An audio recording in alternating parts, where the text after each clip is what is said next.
Hello YouTube, and welcome back to the channel here today. Today we're going to be tackling another 2 episodes of Haibane Renmei, episodes 10 and 11, continuing our reaction series. This should be the penultimate episode, the one before the finale. And yeah, we're pretty excited to be continuing here. As always, the plan here today is to record multiple videos. I don't know if that's going to include Flip Flappers, which I'm doing on the channel now as well, or just Monogatari after this. Either way, I'm caffeined up and I'm ready to go, which is a good feeling. And I'm ready to go here with a YouTube comment, which is a little bit rare for the series, but hey, Ed's decided to comment here today, and we're very thankful for that. So yeah, I'm just going to break this down paragraph by paragraph. I think that's the best way to do it. First, we go into the Circle of Sin riddle, so to say. If the Circle of Sin riddle, the way I understood it last week, is true, then the inverse is also implied to be true. There's even dialogue backing this up as well, which I do like as a bit of evidence for the points, which I enjoy that. So if you don't think that you have sinned, potentially you have sinned as well, as kind of the inverse of what I said before. If you acknowledge your sin, then you have no sin, right? That's what we said last week. The inverse is also true. What does this mean for the so-called pure Haibane that don't think that they have sinned? And again, if you think you have sin, then you have no sin, and then if you think you have no sin, then you have sin. Anyway, I'm talking in circles, but you know what I mean, right? We go into it a little bit more here. The communicator could be saying that trying to find absolution or meaning within yourself is futile and will only lead to self-doubt and guilt, feeling like you're trying to hide from your sins. Backed up by a bit of dialogue from Raka here as well. Help and support from others is needed, and Raka realizes through the crow and through the help of the communicator and the Torga to varying degrees that she isn't alone and that there are people who will help her and care about her. The communicator wants Raka to separate the idea of having sin and being a sinner to realize he never confirmed her interpretation. She can acknowledge her sin and not be a sinner at the same time, and worrying about her sins that can't be changed won't help her. A little bit of a Hakuna Matata there, a little bit. It means no worries. Yeah, she can't change the past. There's no point dwelling on it. And the past in this context is potentially a previous life. She can't change any of that, and focusing on that sin and feeling like you're never worthy because of said sin is unhealthy. So potentially, again, the communicator just wants Raka to feel better about things. Seems like a good guy. I don't know, maybe keeping some secrets, but seems good. Now, again, the interesting part is how you apply this then to Reki, right? Who seems to be holding on to something from her past, but she can't quite understand it. How is she going to get to the level where she can understand her sin, to process it, and then stop worrying about it subsequently because she can't change the past? Right? The problem for Reki is she continually feels alienated from everything else based on the events of the show. So her sin, or so-called personal sin that she's interpreting for herself, is an ongoing issue. She can't just be explained away, I guess. There are also parallels to be found between the wall and the well. The wall should protect and the well should provide. Does either do either? Does that make any sense? But in a way, they're also both used on her healing journey. She wouldn't feel better about things if she wasn't exposed to the well and went down there and did her thing. She wouldn't feel better about things if she didn't experience the numbness of the wall, right? In that way, you can kind of think of this philosophy up here a little bit like numbing as well. Like, there's no point feeling like any pain about anything, right, that happened in the past, because you can't change the past, right? Isn't that kind of like a numbing effect on your almost emotional state? It's kind of interesting too. The difference here between Reki and Raka is this. Reki feels like she's been sin-bound from the moment that she was hatched, where Raka feels like she was sin-bound after the fact. I mean, we've seen this show, we saw when that happened, right? So again, it's all well and good that Raka can go through this and find some amount of solace in whatever's going on, but maybe that's impossible for somebody that was sin-bound from the start, like Reki. Oh, I just straight up missed this as well. There's obviously parallels between the Torga and the Crows, because the Torga and the Crows can both pass through the walls, right? It's no accident that when we go into the well, there's a bunch of crows around, and when we get out of it, it's ultimately the Torga that help us. There's some connection there for sure. Both are unable to communicate as well. Ku obviously brought up the thing with the crows back in the day, and the Torga. One thing about them is that they're not allowed to communicate, right? They use their own little sign language. So yeah, another connection there too. Oh yeah, and this is good too. Both of them save her from the well in their own ways. The crows more emotionally, the Torga themselves more physically. And yeah, it seems like Raka's come out on the other side a little bit. What does this mean for Reki? I'm gonna imagine that this is the direction that a lot of the rest of the show takes, right? And yeah, I'm really enjoying the show. Ever since kind of that shoe dropped and it started getting a little bit more serious, I'm really enjoying it. Not that the stuff early was bad by any means. I still think episode 5 is really damn good, but I'm just, yeah, once it's hooked you, it's hooked you good. And yeah, there's definitely a lot of meaning to it for sure. So yeah, shoutouts to that. I'm enjoying the show, and I want to see what happens next, and it's kind of given me the platform to do so. I'm imagining we're going to go and look at Reki in a little bit more detail. Maybe that Kuramori case in the past, giving that a little bit more oomph to it, I guess. Like explaining it, giving it some weight. You know what I mean there. Also general mysteries about what even the hell is going on. I'm imagining that kind of stuff will get revealed in some kind of way. Even if not, some kind of vague way that I can pontificate about.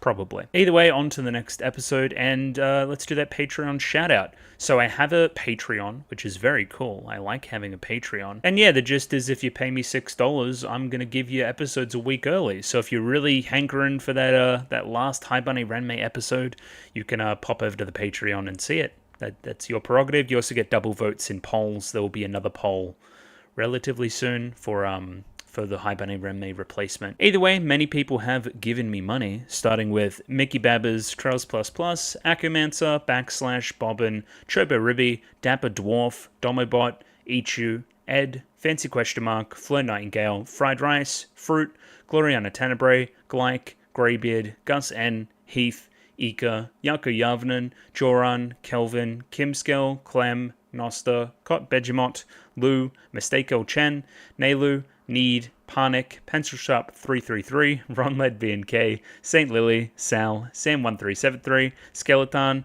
Voiko, Without a Net, Zan Echo, Yuki Ali, Zach, Binshi, Hans Peter, Marsh, Voodoo Chili, and Aidan O'Brien. Thank you to all those people for giving me money. And yeah, let's jump straight into that episode. I've already preambled enough.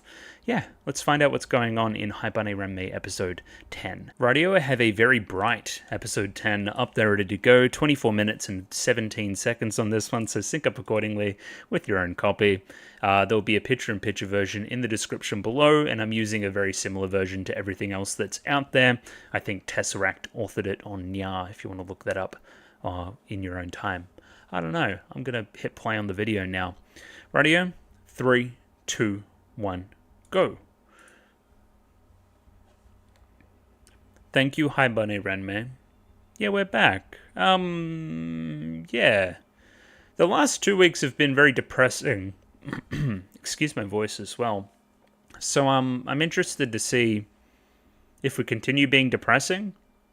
Yeah, mainly centered around you. But, yeah, it's good. It's going to be interesting. I just wonder if the protagonist role shifts somewhat. Is Raka solved, per se? I don't know. Probably not. But, I don't know. And I don't know how many different ways I can say I don't know.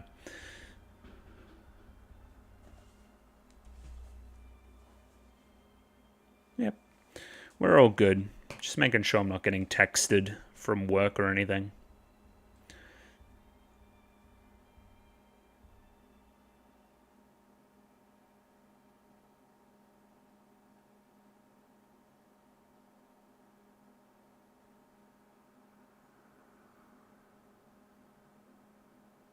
Ooh, abandoned factory time. What is Raka's job?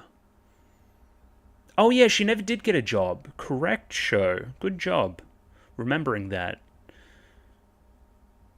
Okay, little bits of snow. Uh-huh. Nightmare.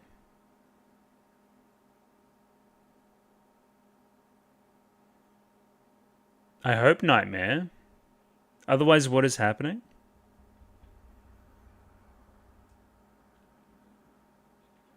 Oh, flashback.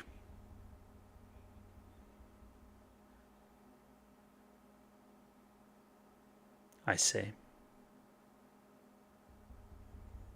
Because I'm like, who's that character? I know that character.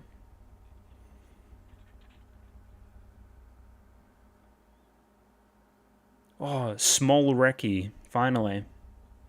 Yeah, look at those wings, huh?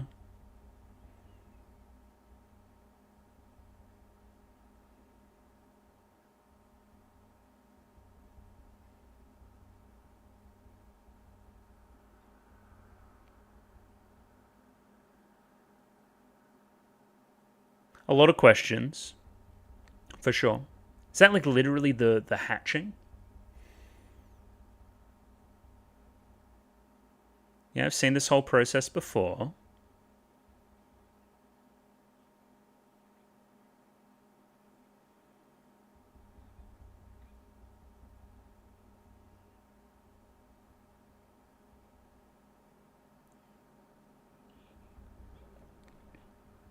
Damn, Nemu's racist.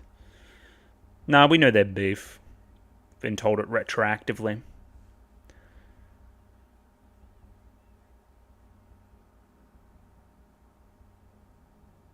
Yeah, I'll have quite a bit to say about this, actually. That's cool. The start of the show's making a lot of sense. Reki's actions there within.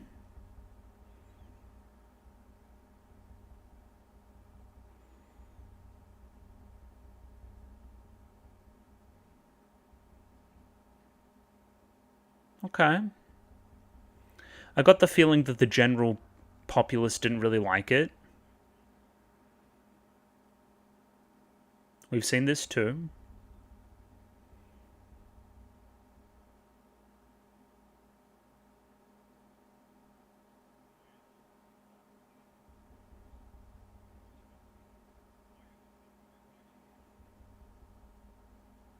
Dunno. Oh yeah, you know a little bit, I guess.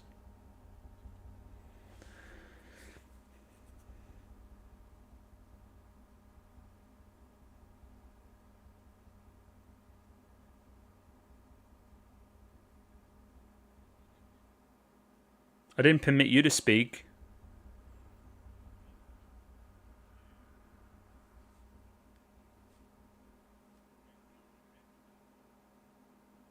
Gotcha. That medicine that then Reki of course passed on to Raka. And then the communicator's like, how did you know that? I didn't tell you that.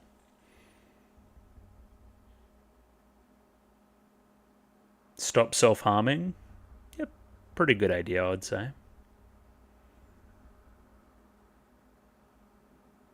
How lovely. I love the touch of the wings there.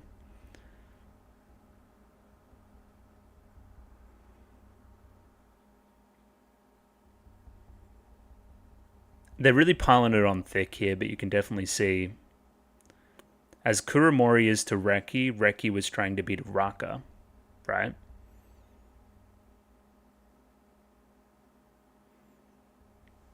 The hell? Oh, because he went to the woods to gather the things.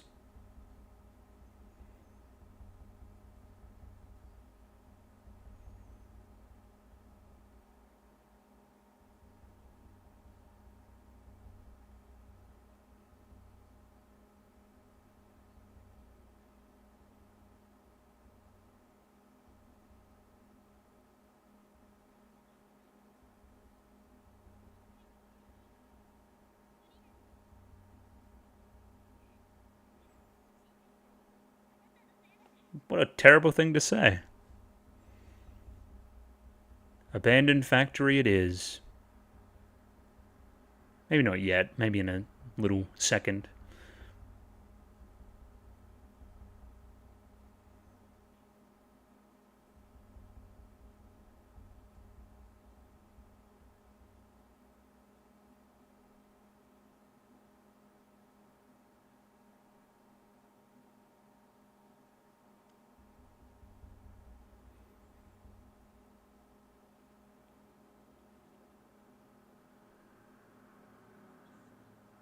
Oh, I didn't expect it to go that way.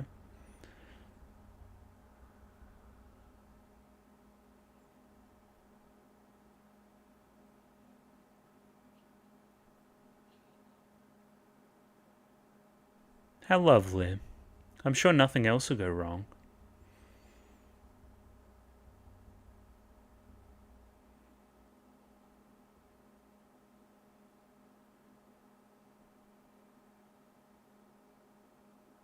Alright, I'm better get up and eat then. But I mean, this is just too sweet, isn't it? Music's gorgeous too. I'll always say it.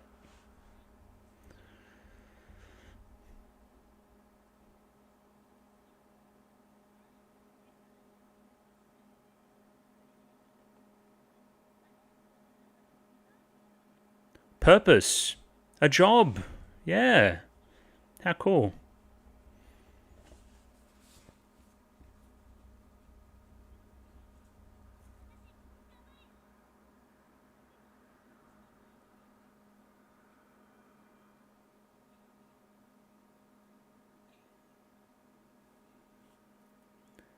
Well, yep, mm-hmm.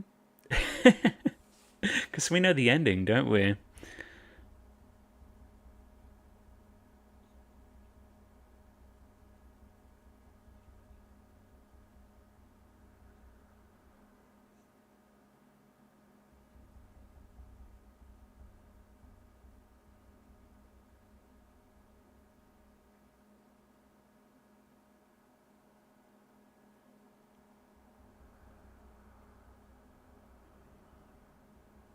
Oh yeah. This shit's fantastic. Look at this scene. The lighting. Oh shit, I forgot about Raka. She's fucking dying.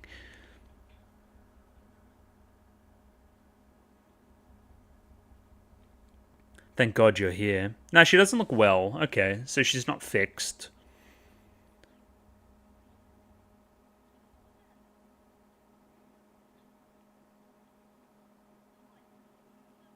Okay. Um, where you going?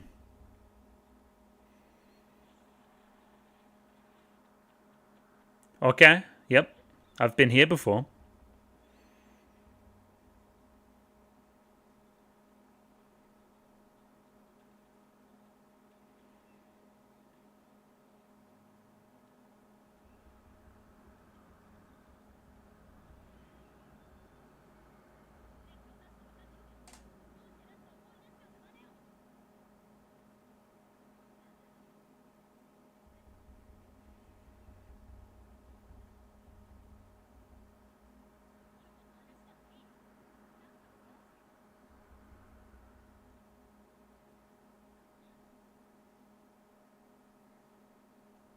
Hmm.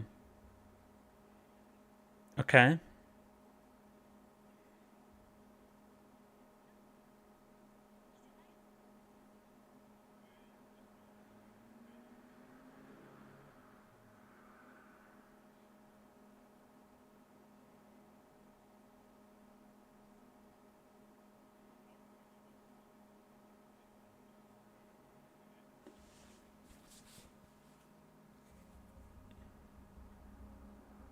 Oh shit. Okay.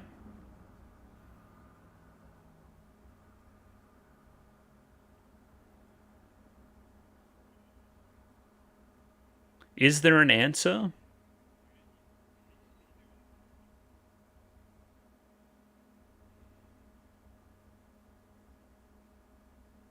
All right. Fundamentally unhelpful, but sure.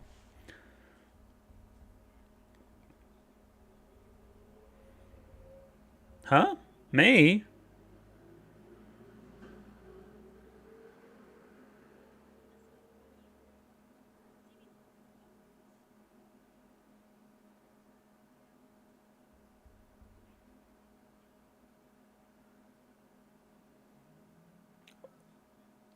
What? What happens?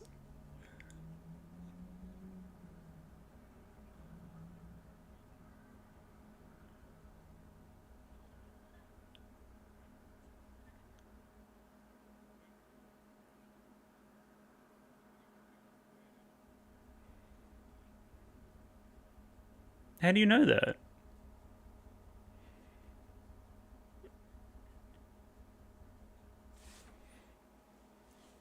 Bro's making up fan fiction. I am but a mirror.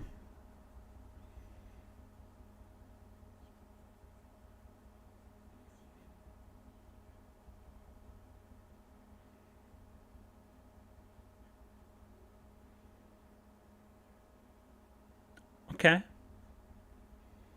Yeah, that's gonna make me feel worse about things.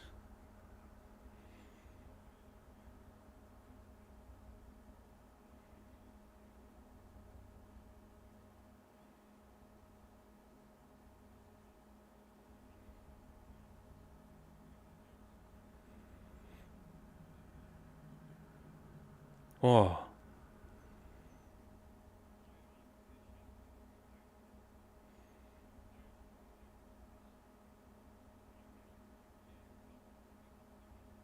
Huh.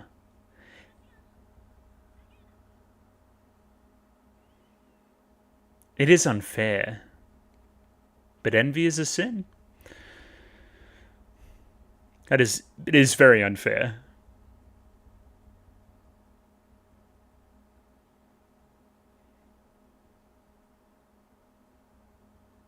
I'm not drinking that. You can give that to someone else.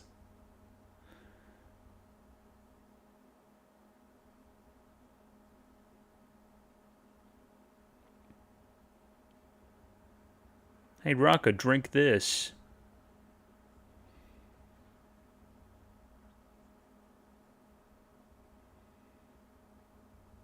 Let's give her some Panadol and a blue Gatorade.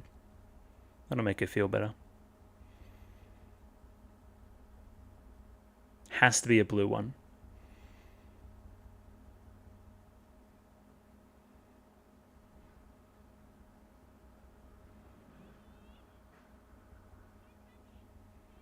What? Explain. Can I get a translation? She's sick. She's unwell. The punishment is beheading.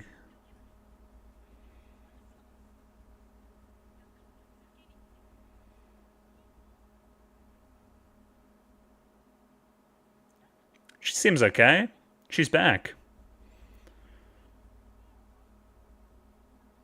It's not important.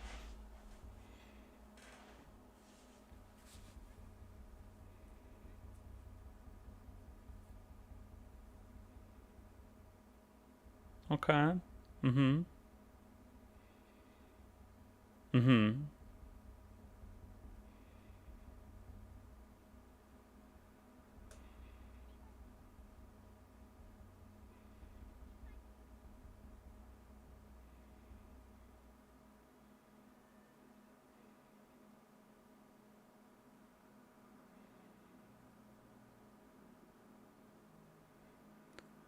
Raka seems spiritually enlightened. She's got this very, like, Jesus-y persona about her now. There's a greater power pushing her forth. That's what it feels like. What? I don't want to go to hell. Terrifying. Lighting's still really good, though.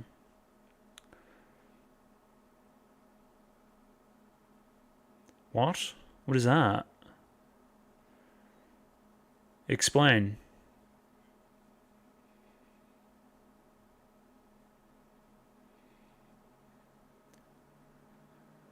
She's going into the cool room?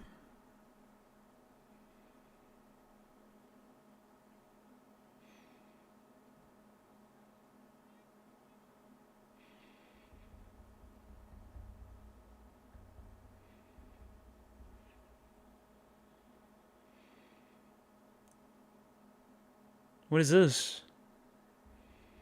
Okay.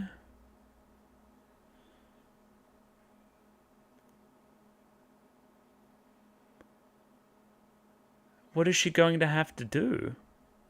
Also, what is this? What are these statues of? It's the kind of thing you'd tow behind a boat. Like a biscuit.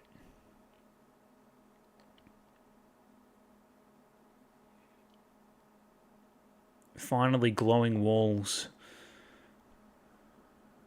I'm so in. What is happening? Okay.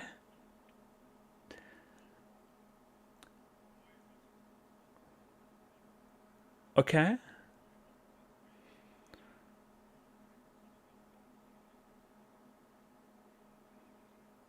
Okay. Bit of community service. Manual labor.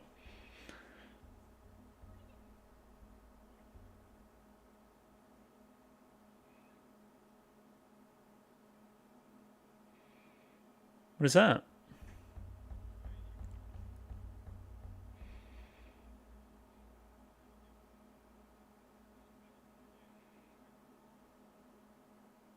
Just don't be scared.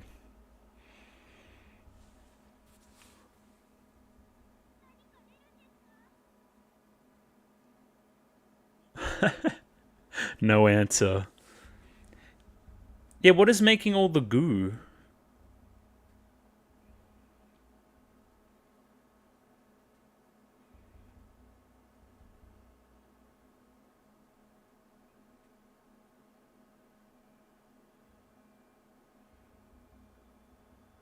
Yeah, cool. But what next?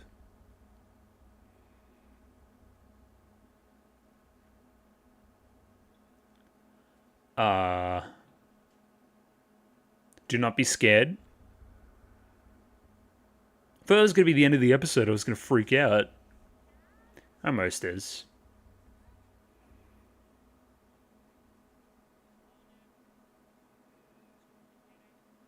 I remember Twin Towers from before. It's so true, you've caught me. It's been my one character trait.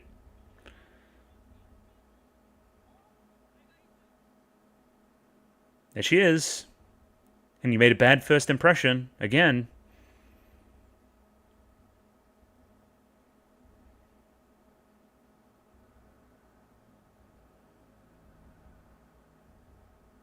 This guy loves the baseball hat strat. Hates a halo.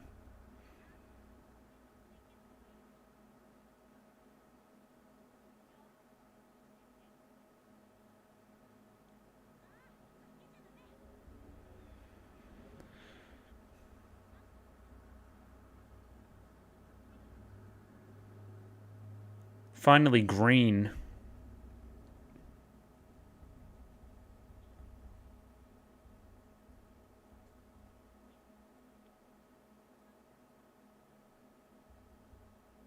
Good advice. In general.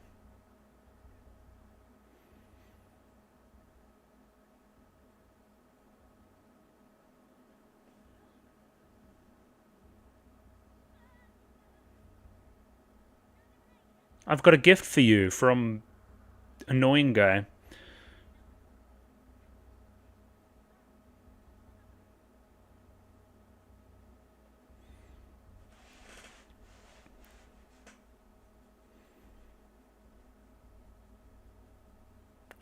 Anything else happen?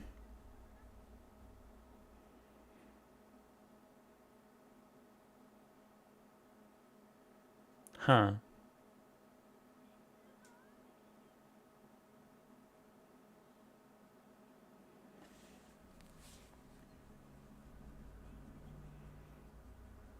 I mean, they were pretty rude before, but it's not. Hey, all is forgiven.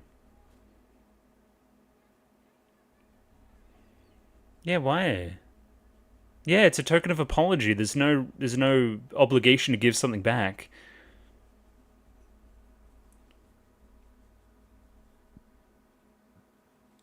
Who the hell is Die?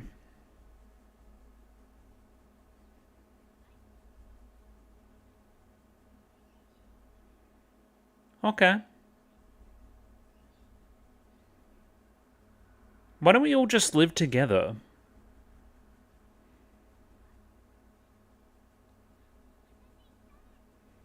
I want to go so I can see what it's like.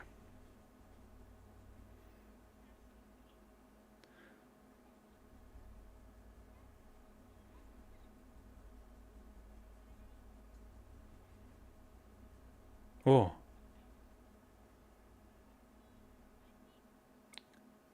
Okay, bye. Thoughts? You two?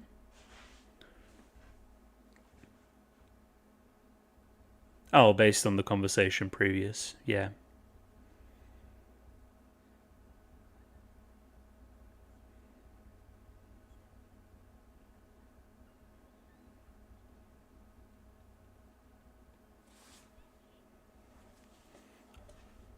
I mean, I'm doing that for effect, but I know what she means. I know how she feels. Evocative last shot too. Interesting episode for sure.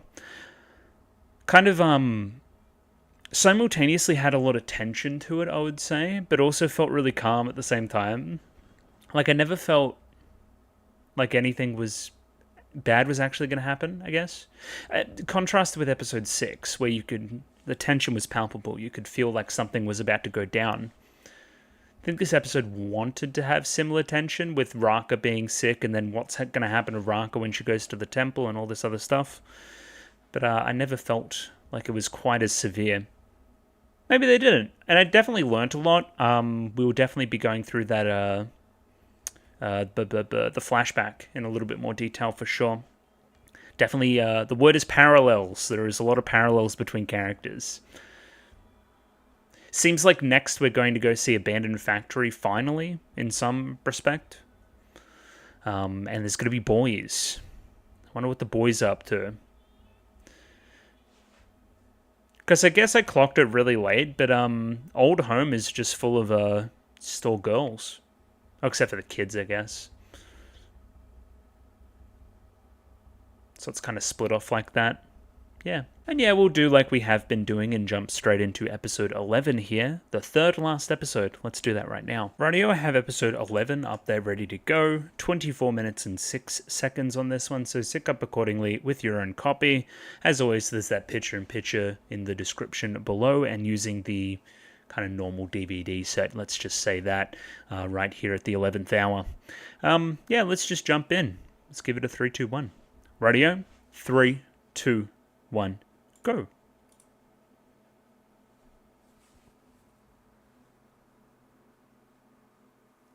Okay. Indeed. Mm-hmm.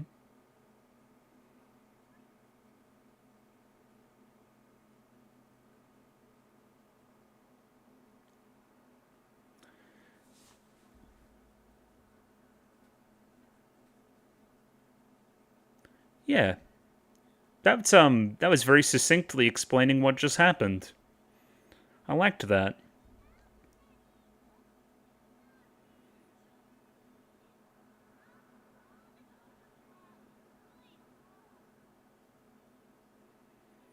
Okay, bye.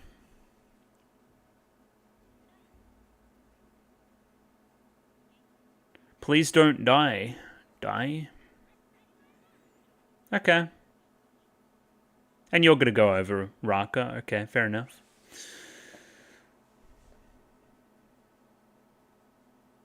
Okay. Sure. Interesting little minute-long intro there. Yeah. Just you got to remember that this probably aired in a seasonal weekly TV format. So again, people are forgetting things. People aren't watching episodes back to back like I am.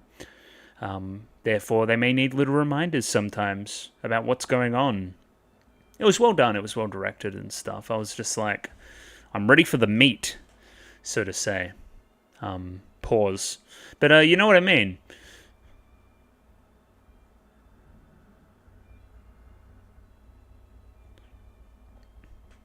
I'm wondering if we're going to have a real definite direction by the end of episode 11 here about what we're going to do in 12 and 13.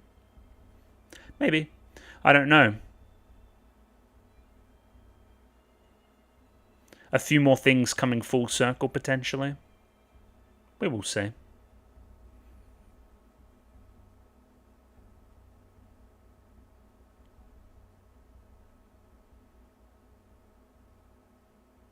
Cool. Parting, darkness in the heart, irreplaceable thing. Beyonce? Potentially.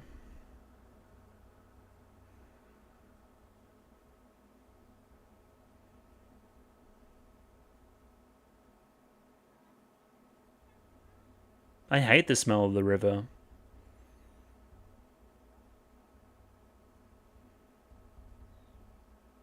Okay.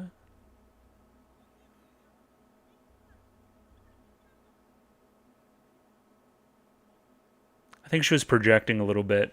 But anyway, we'll talk about it. Mm-hmm. What, Reki? Um, no, just in general. She makes me feel funny.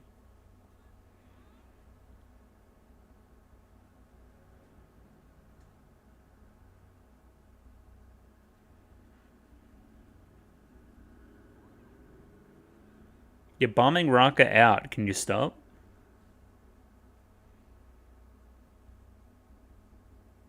Some kind of abandoned factory? I think so.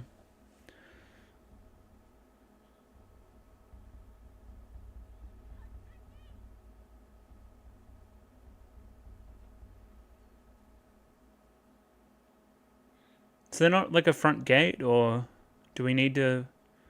Is this the? Is this the vibe maybe that the rowdy boys bring?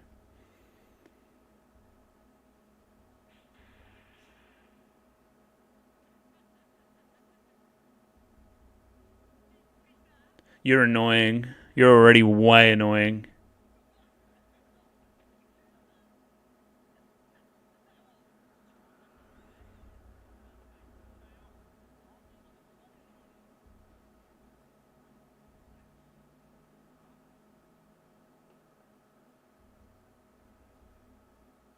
They're sprinting.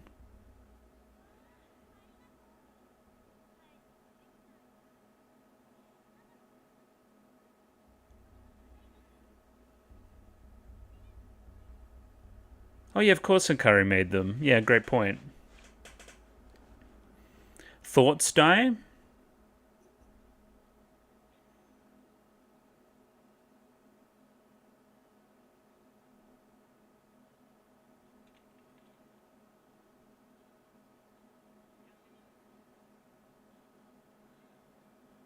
I would fall on my ass. Like that.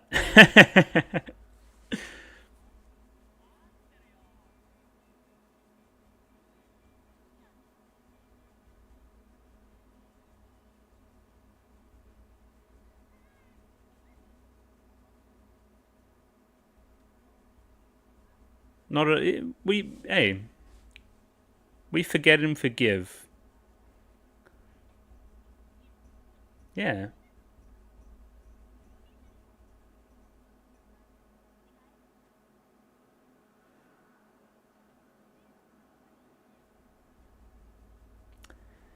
Explain. Yeah. Relatively. Mm-hmm.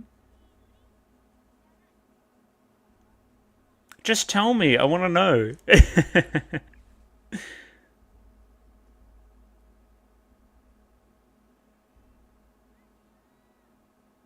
Returning the favor again.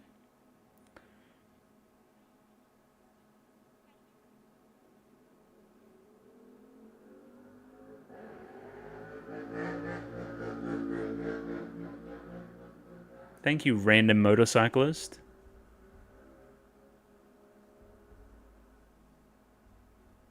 Hmm. Explain. Of course I don't know anything.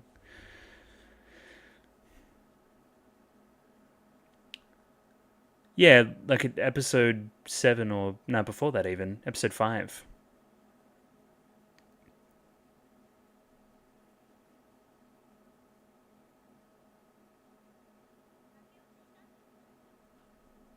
Oh, they tried to run away.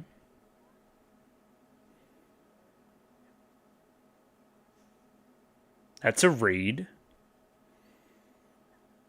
Oh, and that's why... Okay. Alright, yeah, okay.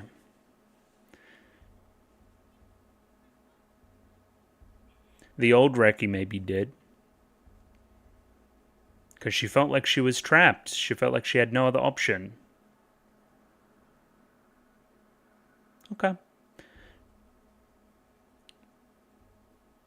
Yeah, that Hyoko line when Reki was talking with the communicator last episode.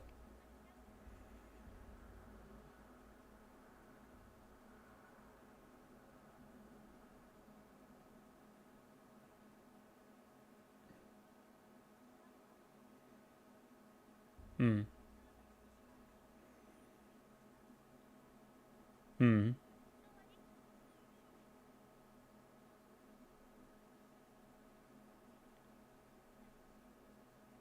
I don't know if Reki suffered more, but he definitely didn't help each other in that regard.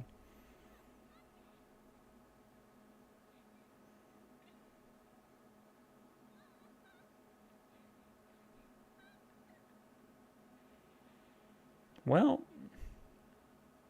I mean, as long as you hold on to that ore, you'll be okay.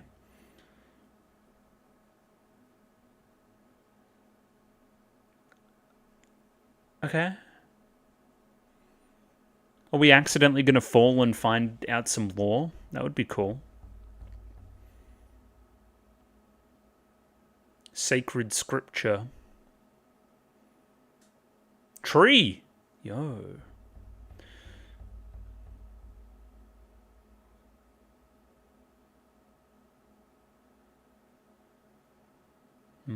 Squiggly line.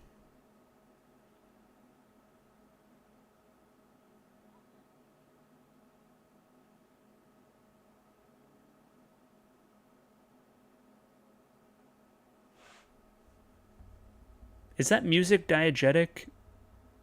Or is it not? Is there a choir somewhere?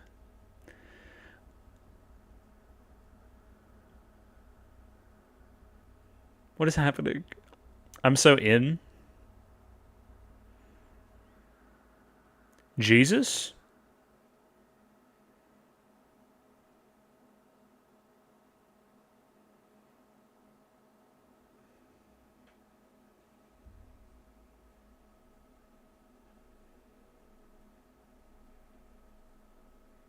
The children, they're coming to get me?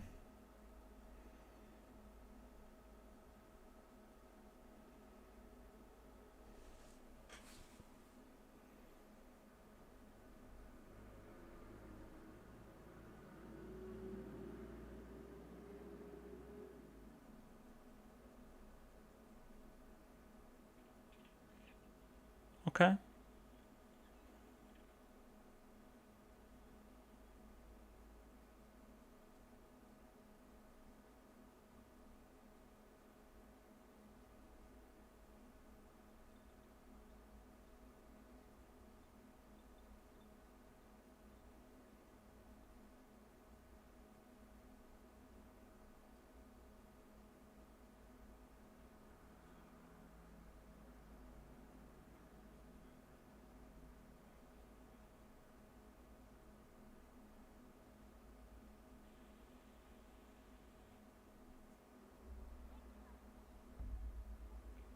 Seems to be a lot of things. Can we check in on Reki? Wellness check?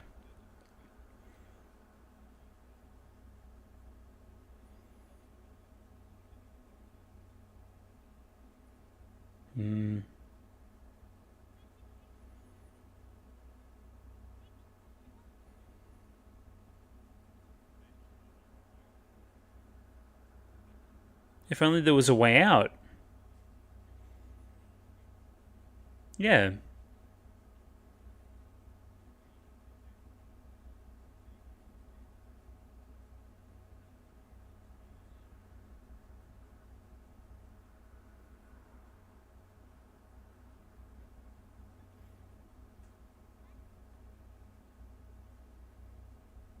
I want to go back to those first shots of episode 10.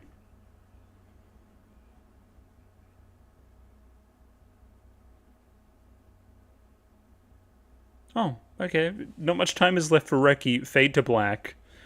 Damn. Oh, it's the, yeah, mid-episode. Gotcha.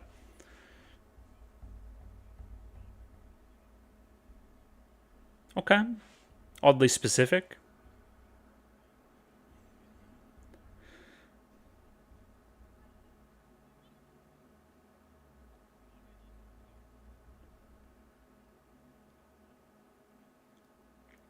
What are they called?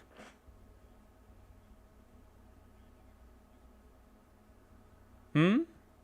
Pardon?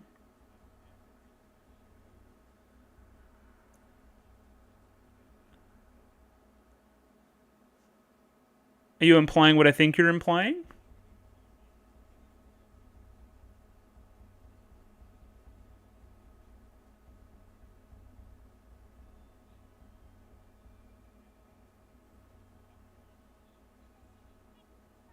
I do too. And I get the feeling that the communicator does as well.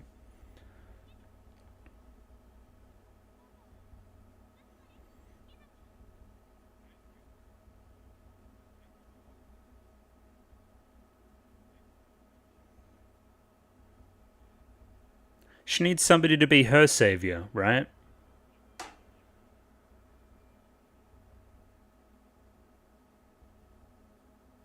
But will you go down the same path of Kuromori in doing so?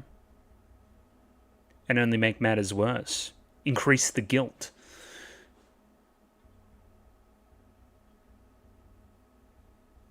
I'm always painting.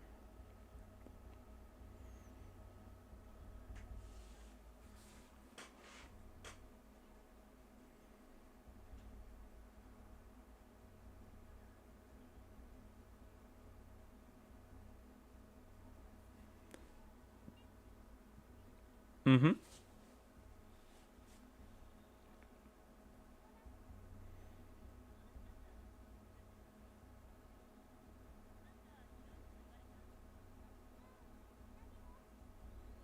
She said something mean about you.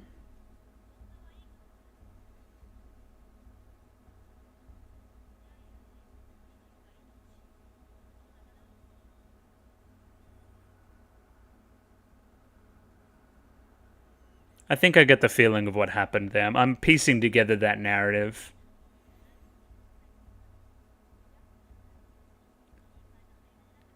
Hmm.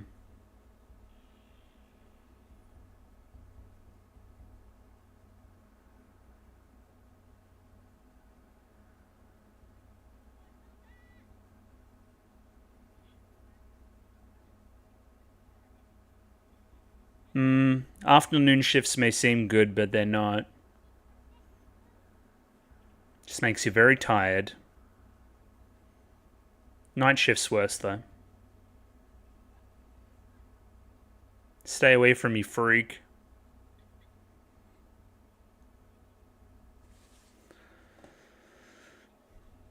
Okay. Anyone want to check on Reki? Wellness check?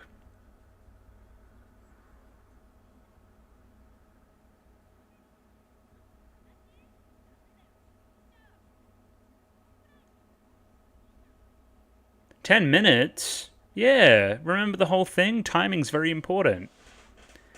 I don't work till the afternoon, I'll go. Hopefully we get to check in with, what's-her-face from the library as well.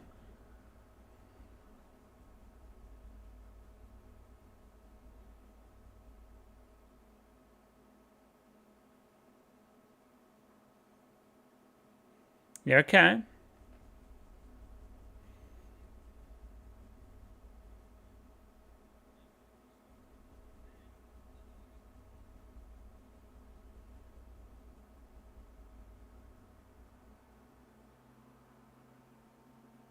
Oh, yeah, similar script, huh? To the stuff in the fucking tunnels. Yeah. What's your name again? There you go. Yeah, I'm about to say, I thought, how much time has passed? Probably not very much.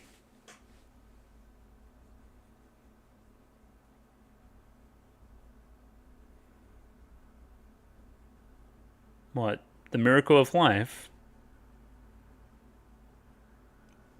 mean, I know where that one came from. The cocoons and stuff are a little bit weirder.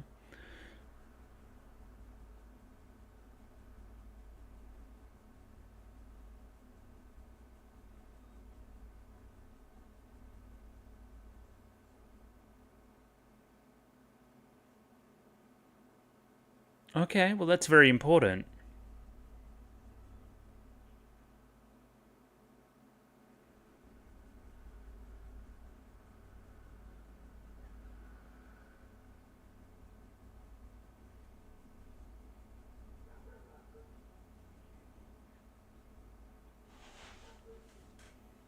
Yeah. Okay. I mean, take a photo of it, show somebody that knows the language. It seems very important if it's at that same ruins in the Western Woods.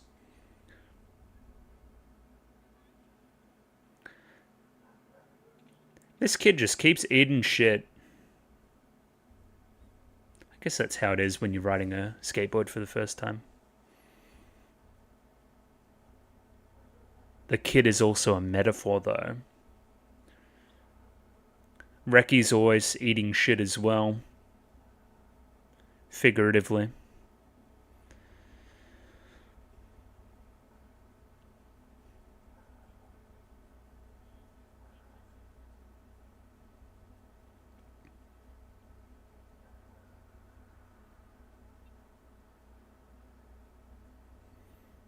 Are they? Never in my life.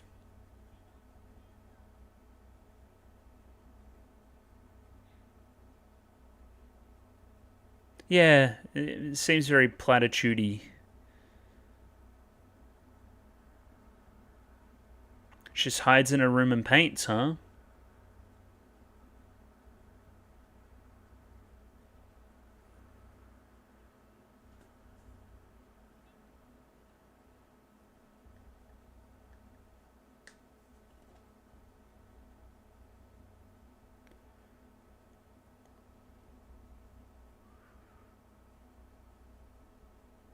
I wish every day was today.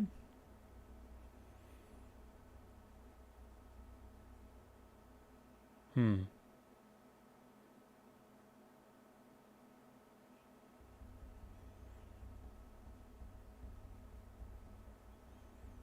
You know that all too well, don't you?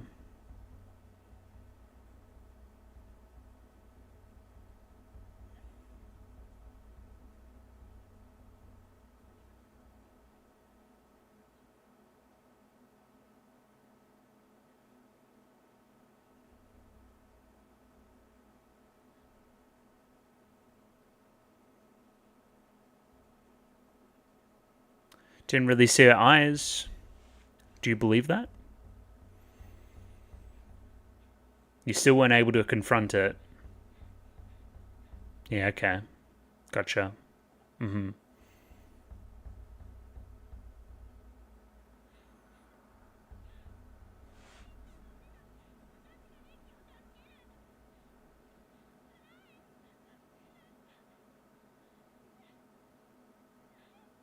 Well, that's depressing.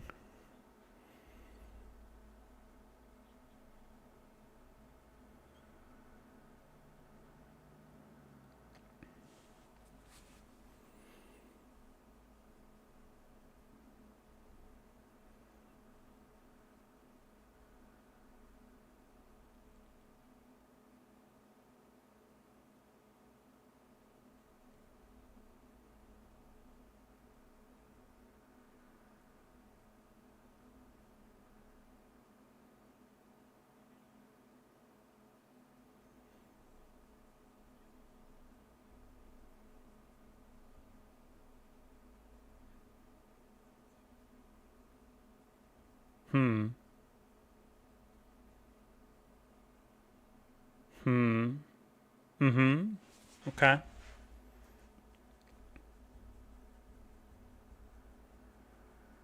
Interesting color.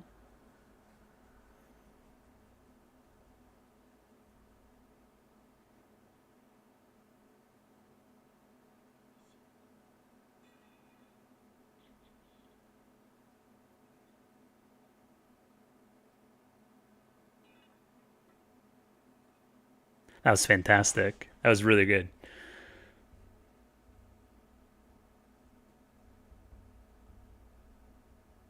Okay, it seems like she's about to give up on ever understanding anything and achieving salvation.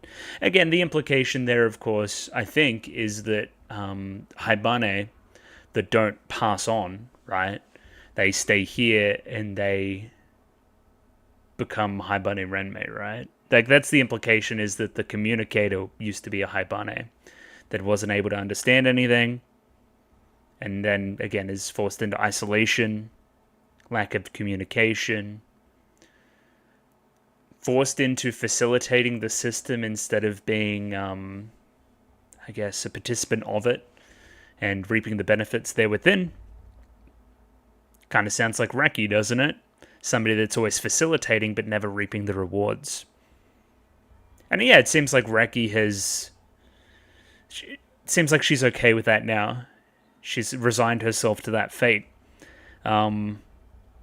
Because again, the implication, you have a bunch of black paint. You're painting something, you were trying to paint something from memory. You're going to put the black paint all over it. You're starting again, you're giving up. All that stuff. So, yeah, Raka, time to lock in and help your friend. Pretty much. And yeah, we'll come back shortly and have a talk about those two episodes. Definitely paced very slowly, I would say.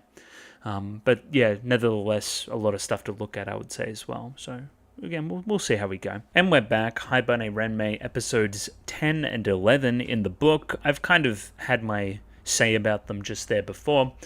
Paced in a little bit of a weird way, a little bit slower than the previous few episodes, I would say. Just a little bit less tension going on overall, kind of really focusing on this one story element, that being Reki and whatever's going on there. Will she achieve salvation? What even is salvation? All these other things, right?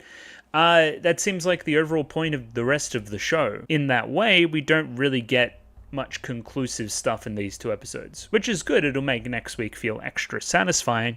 But yeah, it felt like I'm edging a little bit in these two episodes, for lack of a better term. I think where this episode shines is in the details, in the small elements, in the implications, in the backstory establishment, in that kind of stuff. I think that's where I'll center a lot of my discussion. Further talking about a few metaphors as well. There's a definite focus on light and dark, black and white, and purity and impurity and so forth. We're going to have a look at that theme in a lot of detail, I would say. I'm fundamentally confused about that Raka scene where she's like in the tunnel and there's like kids laughing and there's steps on the water and stuff, and she doesn't really understand what's going on.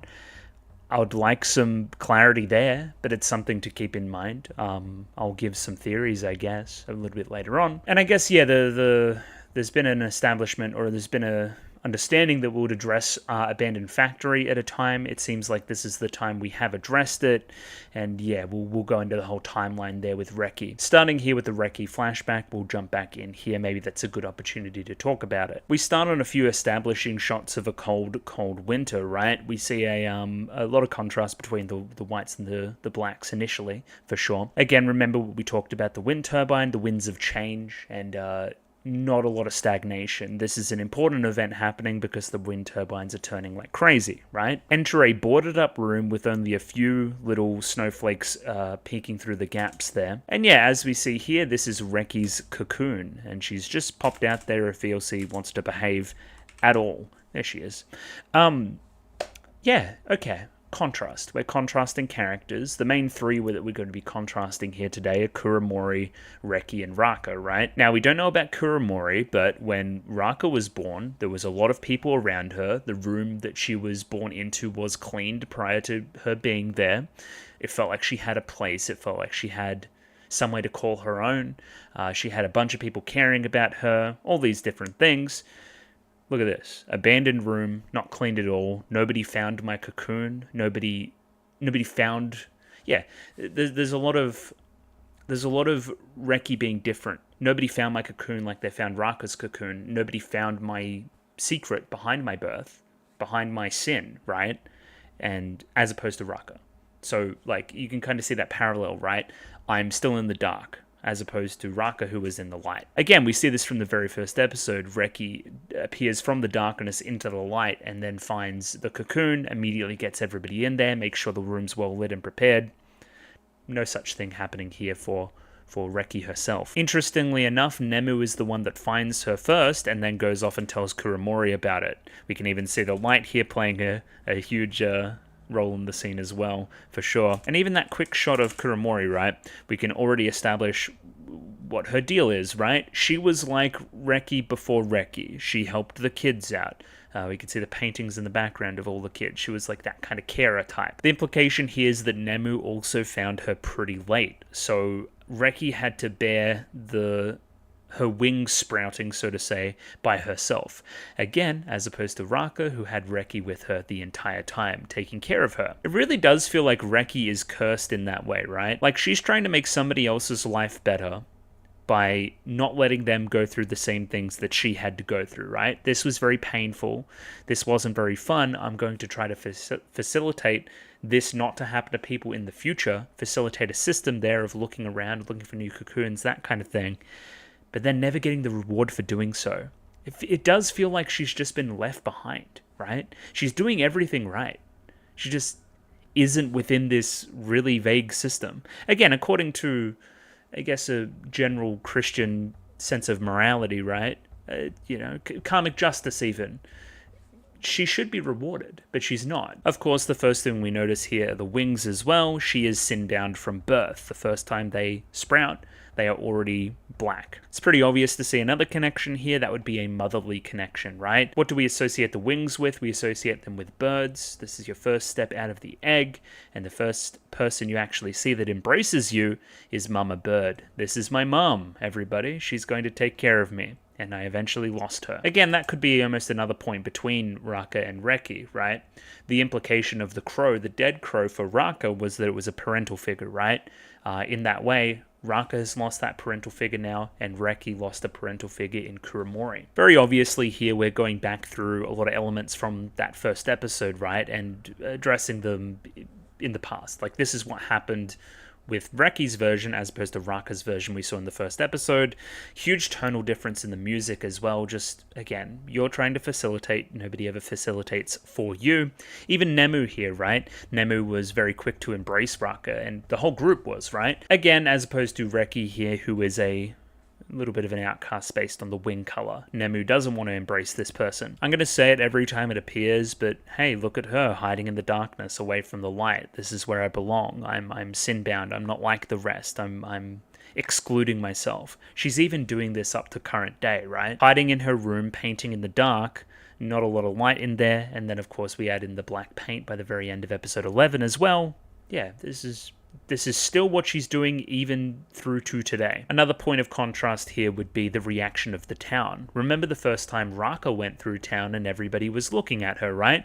Raka felt a little bit nervous and that kind of thing, but it was, she was a good Haibane. She had white wings and everybody knew it was like a good thing, right? The town was generally behind her, even if Raka was a little bit nervous. I don't think the same can be said for Reki here, right? Who eventually has to hide her wings from the crowd because she's getting a lot of weird looks. Again, you never had it easy. In contrast, Raka did, again, because you facilitated it. There's also the element of hiding the wings, something which Raka does through the middle of the show, through those episodes 6 and 7. So now we have additional context here from the communicator as well. Again, I think the general implication is that he used to be a Haibane, he didn't achieve salvation, his day of flight never came, so he had to become a Haibane Renmei. Again, sworn to silence, sworn to solitude, all these things that haven't been associated with good things in the show. This is a cautionary tale. Do not become like me. That is why he is so concerned here with Reki in this moment, right? Tell me what happened. You're sin-bound from birth. I've seen this before with my own life. I want to try to help. I'm cognizant of the water in the cocoon, right? From Reki's cocoon. So she was walking on a stone-laden path by the water. What else could have happened? Something drowning? Nobody knew about it? Did she not have any close family, much like, or in contrast to Raka? Like, how are we going to solve this is my point. Is it even possible to solve? How are we going to delve in and actually find out what the cause of her sin was. I mentioned this one during the reaction as well, but I'll show Kuramori how to create the medicine, and that's why the communicator, the same guy later on, says, who showed you how to make that medicine? The only person I've ever shown how to make it is Kuramori. So again, Kuramori passed it on to Reki, and then Reki passed it on to Raka. The scene's very quick, but it's very effective as well. I love the decision here from Kuramori to slap Reki here. No more self-harm. Don't harm your beautiful feathers, your beautiful blackened feathers. Because again, it lets you... This whole segment is meant to tell you more about Reki than Kuramori, I think, right? It goes to show where all these lessons that Reki has learned came from, right? And goes to give more context to why Reki does the things she does with Raka, right? She sees a lot of herself in Raka and wants to fix things. That's why I don't mind that it's quick. We've already seen this scene already with you in this role and Raka in that role, you know? And yeah, very effective. Just slap, stop self-harming, don't harm your beautiful self. I don't care that your feathers are blackened. I don't care if you're sin-bound, all these other things. You're still you, and you're still beautiful. Even the touch of the wings there, the caress, very nice. And again, you don't understand it. You can't understand this. This is the first time you felt this kindness. But again, ultimately leads to you feeling more and more guilty as Kuramori does more and more things to put herself in danger to help Reki. Unfortunately, because of reasons, Kuramori couldn't be the savior for Reki, right? Couldn't fully complete that. But again, because of that respect that Reki has for Kuramori, she's going to fall into the same role, hoping to... Because did Kuramori ever find salvation, is my point? Or did she just fucking die? I don't know. It hasn't really been talked about. The guilt that Reki feels for, making Kuramori do this kind of thing is exacerbated here by Nemu, who says that her health is delicate, it's too much for her to go into the woods by herself, and essentially blames Reki for this illness befalling Kuramori. So again, clearly a strong connection between Kuramori and Nemu as well. We see Reki here trying to atone, buying some food. I'm going to go make you guys something to eat. Breaking bread, so to say, if you wanted to be that cliched about it. But yeah, it does work. These two come around, and by the end of the morning, they're all tuckered out, holding hands. They've come to see that they're on the same side here. They just want the best for Kuramori. It's really sweet how they're kind of tsundere about it, too. I like that. Really like this face here, too. So we go from here to... Oh, look at the eyebrows there. Yeah. You could almost cry. Again, finally finding some acceptance from another Haibane as well as Kuramori, right? I think the cleaning of the room here is very significant as well. We're going to get all the dust out of here. We're cleaning the room so that you may have it. Again, this is something we do for Raka very early in the show, but I also think cleaning is important to the kind of episode 11 stuff for Raka, right? Where she goes and she cleans in the temple and she discovers her purpose. She discovers her job. This is that same point where Reki is discovering her purpose and her job as well. This room's too big for me. Hey, let's double it as a guest room and your job can be taking care of the new Haibane that come through, right? The same way that, I've taught you to do so. The same, you can use your lessons learned here and apply them to future cases. And now because of it, you're finally a fully fledged Haibane. And that lasted a long time, didn't it? Yeah, and again, this is almost one of your nightmares, right? You're kind of just thinking about this. You're plagued to continue to think about this. I guess what this shot gets across, and I really love it, nothing changes. I'm still in the same dark room. I still haven't been saved. I'm still facing away from the light. There's still boarded up, barely light getting through, barely anything getting through. Contrasted with the day of flight, contrasted with the big beam of light coming down and helping Ku, whatever that means, right? Contrasted with the white snow that signified Raka's return and her purification and all these other things. I never experienced such a thing. I was never able to, and I'm still stuck at square one. Kuramori, please don't go. You promised you'd be at my side. And yeah, painting stuff strewn all about. I still cannot remember what happened. I still cannot come to terms with anything. I'm still stuck at square one. And again, momentary solace goes for that cigarette right at that point as well, right? It gives me a simulation of the light that I seek and nothing else. It's temporary, right? It's a lighter. It can't stay on forever, And the cigarette, it gives me temporary relief. That's why, again, that line later on, stop smoking. Don't smoke cigarettes anymore, right? Don't look for this temporary relief that makes you feel better in the moment. Try to seek a permanent solution. And hopefully she gets that permanent solution through whatever Raka is planning. Either way, that happened in the wake of last episode, right? Episode 9, where she went into the room all alone. That's what she was thinking about, that whole flashback. Either way, straight back to tension, Raka continues to be ill. Her fever's up, all that kind of stuff. You would have to imagine, again, Kuromori's gone through something very similar. As we learn later as well, Hyoko has gone through a very similar experience as well. They've touched the wall. You don't want another person to pass from touching the wall because of your actions broadly. Again, in thinking about Kuromori, this reminds you of what happened with Kuromori, her death, that kind of stuff. Again, that's why you're so tense. Reki goes into full action mode and we make our way over to, I guess you would call this the temple, the garden, and we're going to talk with the communicator. She barges her way in without any of the process that precedes it, because she wants to, she's that serious about it, she's that fed up. I permit you to speak, and that exact same second she erupts, right? How could you leave her knowing that she'd develop a fever? I left her because you guys are old home, and I knew you'd be there.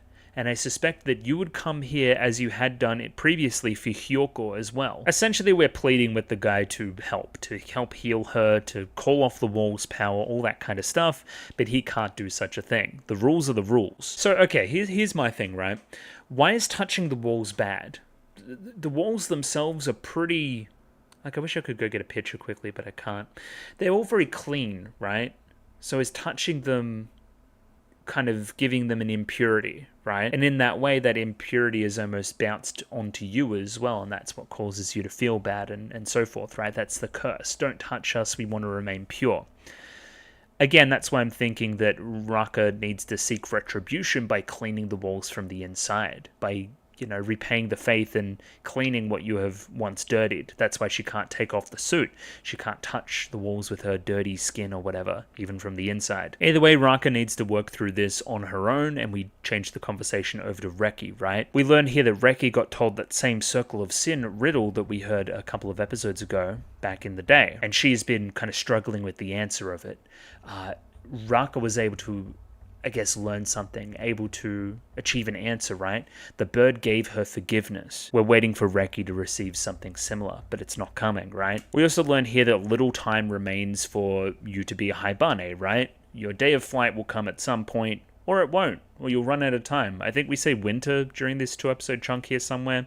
The end of winter will be her last day. So basically the ultimatum is this: we need to cure your sinned boundedness by the end of winter, otherwise you'll become a Haibane Renmei, right? You'll be one of these blokes, and you'll need to just chill here in solitude, right? Instead of, again, achieving salvation, achieving adventure, achieving whatever's outside of the walls, right? You'll be perpetually trapped like somebody stuck in a well, something like that. Also, this guy starts making out some fan fiction about Ku. Apparently, Ku was the most okay with passing on. We kind of saw that in that kind of 2-episode chunk where Ku did pass on as well, that, she was pretty satisfied with how things were going.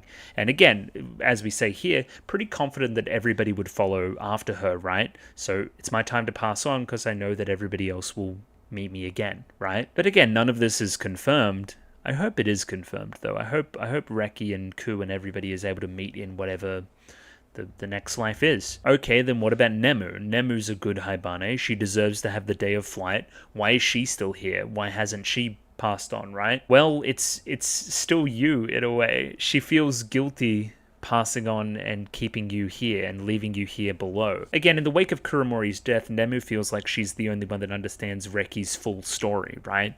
And wants Reki to achieve this happiness before her. She thinks it's only right. But again, that's only going to make you feel more guilty about the whole affair. At times like this, and during this 2-episode chunk, I like remembering episode 5. I like remembering that little parable from the very end, that the Haibane themselves are kind of like this forgotten creation of God, so to say, right? Something that he initially built humans like, but then changed. He changed the formula.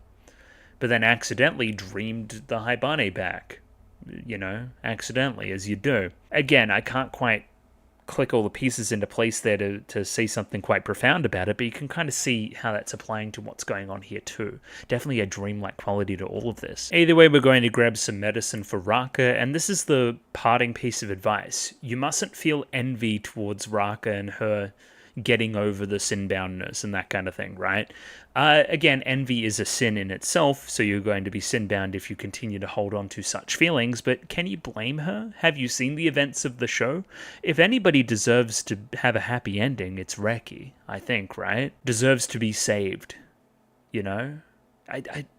It's human to feel envy towards somebody who gets something so easily that I've wanted for so long, right? Love this shot here as the walls kind of grow around her as well, just kind of ending that scene. Again, she is still at the bottom of her proverbial well, who is going to help her out.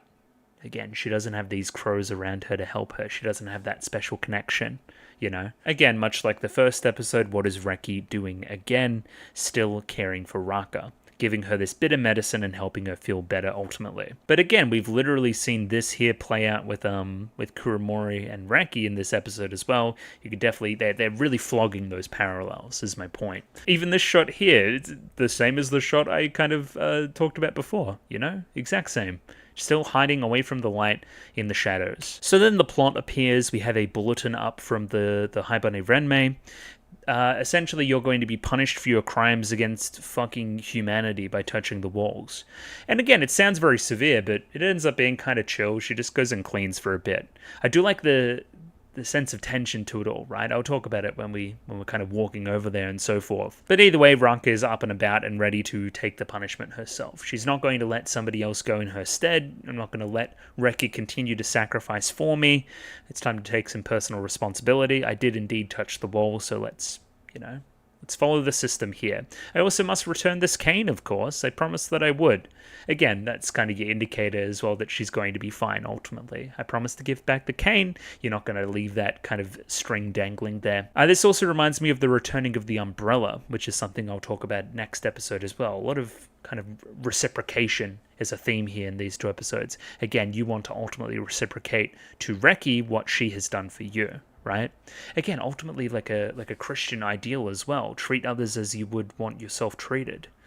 Yeah, lots of really fun stuff in this show. It gets me really yapping. The fever is gone and my wings feel lighter now. I'm no longer cutting them at the edges. I'm better. And ultimately, isn't this what Reki wanted? And again, this is what propels her to give the blessing for her to go, right? You've repaired yourself. You've lost your sin. That's good. Again, definitely Jesus-y vibes to Ranka here for sure. It's like she's treating this whole thing like it's kind of preordained, like this was meant to happen and this is all part of a larger plan. She's got that kind of religious confidence to her through this scene, which again, it befits her. It befits somebody who has been saved and has seen the power of miracles at play. So again, I'm not going to break down this scene frame by frame or anything, but it's just intriguing the entire time. You have no idea what's going on. We put on these random suits. We go inside the wall. There's a moat. The music inside here is fantastic as well. It feels like you're at church. It feels bigger than that, though. It feels like you're in an ancient cathedral. It feels like somewhere of great religious significance, of great reverence. And again, music's doing the heavy lifting there. As I mentioned previously, this is Raka receiving her job, her purpose. Again, to be a good Haibane, you must have a job and you must complete it and all these other things, right? Essentially, these things here are the halos as well. And we're trying to, again, get rid of the rust and clean it all up and that kind of thing. This is your punishment for now, but ultimately it's going to be what you're doing going forward. Purifying the walls and purifying the halos, right? Very interesting considering the whole... her halo didn't work initially. It needed to be held up. So there's some kind of irony here as well to her, helping halos in the future, that kind of thing. I also think there's some kind of cool purpose as well to her job being cleaning. Remember how much attention she gave to cleaning Ku's room. In kind of Ku's death, in the wake of that, she did ultimately find her purpose, even if she didn't know it at the time. I think there's significance there. Remember, a lot of Raka's stuff last week was around how she felt like none of this mattered, Again, there is value to this. There is value to cleaning and maintaining and this kind of stuff, right? And you will ultimately be rewarded for it. There's also the association that the walls have with Ku. Remember, the whole reason why Raka touched the walls in the first place was that she heard Ku's laugh. So again, I'm seeing a lot of Ku in her decision for this job and that kind of thing. But it does get a little bit eerie. You hear some kind of drops on the water and that kind of thing. Again, we'll talk a little bit more about that in a lot more detail next episode. Quickly out of that scene and entering these two characters, we have Hyoko here and Midori over here, right? Essentially, Hyoko feels bad for what he said to Raka, back in the day, right? When he was a little bit insensitive about Ku's death. Again, it doesn't take much for me to like a character. I now like Hyoko because of this, because he realized that he did something wrong and is now trying to make it better. The bare minimum, but it's good. It's really good. Like, realizing I've done something wrong and trying to atone for it.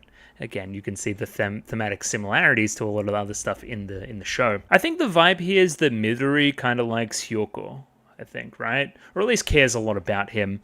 I don't know, siblings, is that even a thing? Listen, because here's the law. Let me drop the law. In the wake of Kuromori's death, Reki couldn't really deal with it anymore and went over to abandoned factory, That's where she met with these delinquent guys, went down a little bit of a darker path, probably started smoking and so forth, right? And ultimately planned to escape. She wanted to subvert the entire system and felt like she was powerful enough to do so. Hey, screw this, I don't want to wait for days of flight and so forth, I just want to scale the wall, right? In doing so, probably convinced Hyoko to go along with it because he liked her. Hyoko then in turn touches the wall, gets very unwell, and then kind of Reki sees the cycle repeating again, right?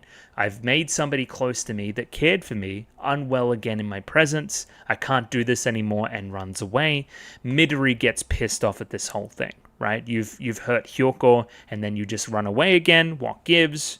Now these two have beef. Reki ultimately goes back in with Nemu and goes back to old home, and it's all sweet. That's why there's tension here. Again, it's no mistake last time these characters met as well, it was on a bridge. They were trying to bridge a gap that had been formed between the two. Similarly, here's another bridge. Again, we're on either side, but we're going to try to bridge that gap. In that way, even that scene where she kind of looks over the kind of river and sees Dai playing with the skateboard with Hyoko, it's very similar as well. Just kind of observing across a gap, never maintaining that closeness ever again.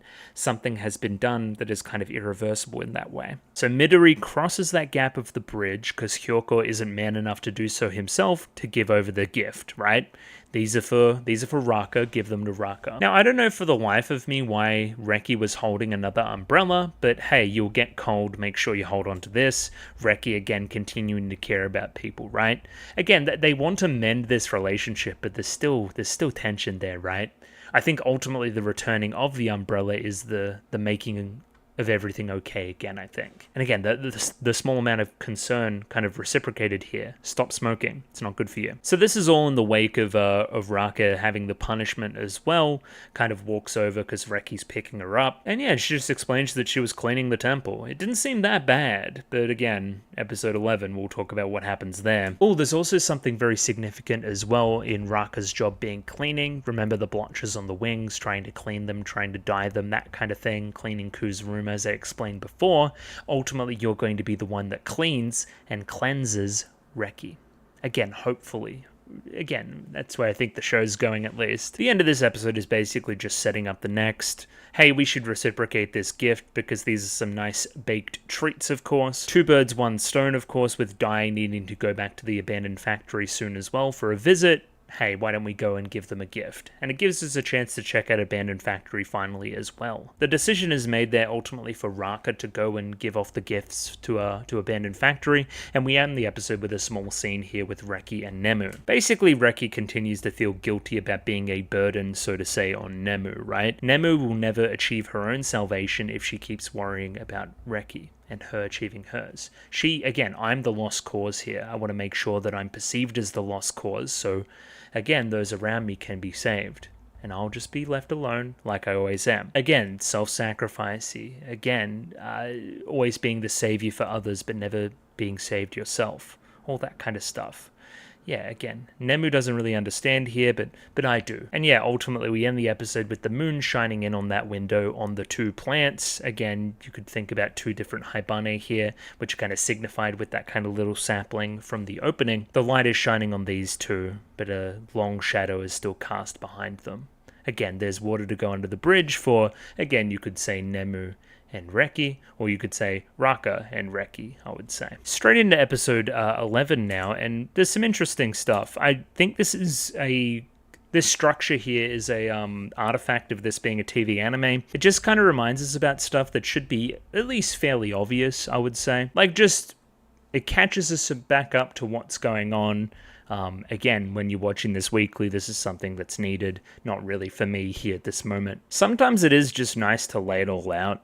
I also think the scarf here is significant. Again, I'm sounding like a broken record, but Reki, again, sacrificing something of her own to keep somebody else warm, to keep them okay. I wouldn't want you to catch a cold. I wouldn't want you to get sick. I wouldn't want you to die, like my friend. Oh shit. Die, take care of yourself. He says, of course, and then he runs off in a very, very overblown, what would you say, blown out frame of Reki and Dai passing on to whatever's next, right? So again, Reki can only watch on as to pass into the light while she stays in the tunnel and stays in the darkness, you know? This episode is called Parting, Darkness in the Heart, Irreplaceable Thing.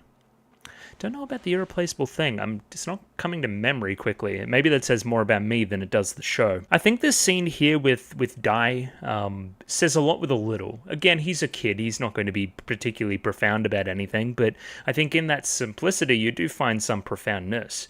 So I wonder if something's wrong with her. She seems weird lately, that being Reki. She cares about me. She overly cares about me a lot more than she should, again, signified by the scarf. But when I look at her, she seems a lot quieter and looks spaced out. She may seem like she's okay on the surface, but actually she's not. Again, we see this further explored with Raka in these kind of conversations of platitudes that happen later in the episode, right? Where they're not really getting to the heart of the actual problems out here. They're just kind of existing, and in that way, time is running out. I love the frame here as well. It's like we're imprisoned, right? Isn't that what we kind of feel like with the whole walls, with the whole sin-boundness? Again, if we're talking about Reki, I feel imprisoned, you know? Either way, thinking about that accidentally bums Raka out, and yeah, we just continue on our merry way. I think this here is more just an artifact of this place being run by mostly boys. They don't have a proper entrance. It's just kind of a little fucking hole in the gate. Again, that's such a boy thing, to just leave something like that, to just leave. You know, we don't need a proper entrance. We don't need to make this easier for anybody. Let's focus on other more important things like skateboarding. Very 2000s that they're skateboarding as well, which is cool. Yeah, I like this piece of characterization for Abandoned Factory. That, of course, in tandem with the other thing, which is the firecrackers, which happens next, right? Oh, I thought they were cool, so I just put a bunch of firecrackers down. You know, I didn't have any notice of anybody that may actually just walk there and trigger them. And again, straight to violence. Like, fuck you, they're valuable, don't waste them, don't try to prank people, stop being a fuckwit, essentially. And again, we don't see the denizens of Old Home doing this to each other very much. I do think that the kind of gender split is something that this part of the show is focusing on quite a lot. We see kind of Raka get enveloped by Midori and two other girls, and they start talking about, you know, pleasantries just kind of off to the side. And then lack of conversation between these two. It's all about the action. It's all about the skateboard down here, right? That's what we're focused on. Ultimately, just passing him the skateboard. Hey, try it.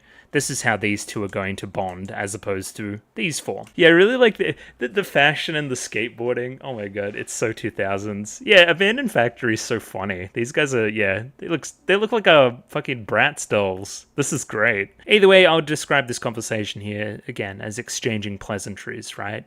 You know, thank you for doing this, thank you for doing that, and so forth. We end the conversation here kind of implying that there's tension between the two. Raka, of course, is new. She doesn't know about said tension, but these two use it as an opportunity to jeer Midori, right?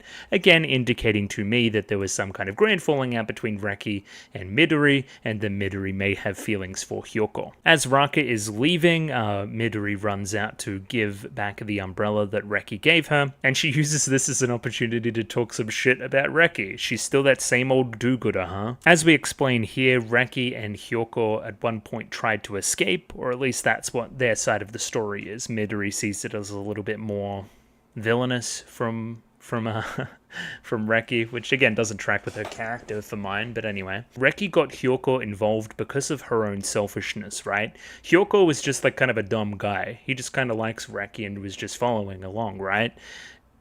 in Midori's mind, it is reckless for Reki to attempt to supersede whatever's going on. It was a foolish endeavor to even try to scale the wall or whatever she did, right? And ended up endangering somebody around her. Again, Reki's got blinkers on at this time. I'm sure she has regrets for it as well, but again, water is still yet to go under the bridge. Raka here stands up for Reki somewhat. She wouldn't do something like that. It's like, you really don't know anything about her, do you? Again, it's not about hurting people. It's not about trying to hurt someone. It's about having blinkers on and not realizing what's happening around you, right? Not realizing the futility of it all and thinking that, again, you can supersede this structure. Raka continues to think about this interaction while she's at her own job. She kind of loses track of things and drops the rope that's kind of attached to the little boat that's flowing down the river, right? In that way, you can think that a little bit later on, when Raka makes her discoveries about what the fuck's going on inside the walls, it is only due to her thinking about Reki. That is the only reason why she gets a little bit more context here. Again, ultimately I'm hoping this leads to figuring out something about what the fuck's going on and leading to us discovering something about Reki and allowing her to escape. Allowing her to pass on. I never did figure out if the music was diegetic or non-diegetic. We're going to have to imagine non-diegetic, which means it's just the OST playing, which is fine. That's good. Ultimately, the boat led her to this really, really sparkly kind of thingo, band, whatever you called it. She kind of reads some of the letters here, and those remind her of some other letters that she's seen in the past. This relates to the kind of, I don't know what you would call it, fossilized book that's in the library, which we attend later on again and gather a little bit more information. I feel like this will ultimately be important to making the discoveries that we make in the final 2 episodes. Then the really creepy stuff happens, where it just seems like there's vibrations in the water, kind of ripples there, based on nothing. Nothing kind of falls into it. There's just kind of this broad gust of wind, and they kind of reverberate down the river like that. Now again, this made me think of Jesus, just because of the whole walking on water type thing. Sure. Made me think of another spiritual presence, like a ghost walking on the water as well, something like that. Just kind of maybe trying to communicate, similar to how there was a communication beyond the grave from the crow in episode 8, one of them. She also hears laughter here, similar to the laughter that she heard, which prompted her to touch the wall in the first place, similar to Ku's laughter. That would make me think, has Ku passed on and is just kind of playing around with Raka in another way? Does that make sense? Like, is Ku walking on water right now and laughing and trying to play and communicate with Raka from beyond the grave? I don't know, maybe. That would be my broad prediction as it stands right now. Either way, Raka makes her way out of there and never speaks about it to anybody again. I guess the communicator guy did warn her slightly that she shouldn't stray away and that there's weird shit going on. The conversation quickly turns to Reki, who has showed up to pick up Raka once again. Reki seems a bit down lately. Well, it's the fact that her day of flight has not come and she's running out of time. We say here by the end of winter, if her day of flight has not come, she'll lose her Haibane-ness, I guess, and again pass on to being a Haibane Renmei instead, I think is the implication. We lay it out in plain terms here as well. Raka, you had a bird come and save you, essentially, right? Reki has nobody. Not even you can be that for her. She is, you know, in the darkness by herself, as we've seen visually represented a lot of times. It is a trying ordeal. Again, this conversation here is what prompts this next conversation where Raka laments the passage of time, right? That time needs to pass and we can't just stay here forever in kind of this blissful ignorance, right? Again, this is the biggest indicator to me that you guys are the ones that remain here, right? Are these shots here? Let me break them down a little bit. It is quite rare, but some do remain. However, they are no longer called Haibane. They lose their wings, right?